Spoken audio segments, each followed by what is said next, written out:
دستلات فاشیست AKP MHP جارeke din hevdîtina parêzeran ya li gel rêberapo ji bo 6 mehîndin qedexe kir. Efserê çend salane dewleta Türk bêyî ku sedemê destnîşan bike, qedexeya hevdîtinê û cezayên disîplînê li ser rêberapo disepîne. Parêzerê rêberapo Cuneyt Caniş Rojava TV'ra ragihand ku qedexeya hevdîtinê li dijî tevahîya sayan e.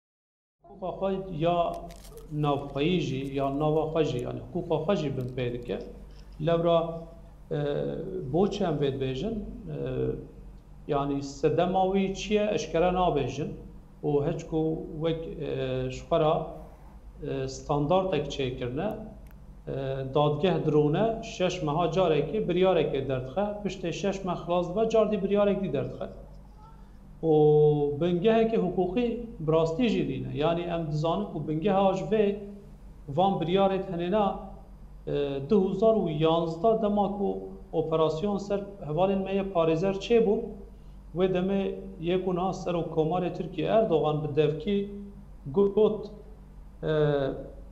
هفدیتنا پاریزر آفه گاوه شونده و ام ناهیلن زوبزو بیتا کرن. هەروەها جونەید جانش دیار کرد و بێدەنگییا CPT نیشانەیە هەفکاری و ئەرێکردنا تەجریدەیە. تەجریدێکی بگران bi wextaya CPT jî yanî gor min nemaye ji ber ku CPT peyvîra xwe ya ku gor peymanên navnetebî nayên te cih û bi hêla hiqûqê de jî ev ê nake. تجریدێکی ئەو قازگران تێمەشاندن bi tawaya nikarin hevalên me yê parêzer hevdîtinê bikin, malbat nikarin hevdîtinê bikin, nikarin telefonê vekin an jî nameya hildin an jî bişînin.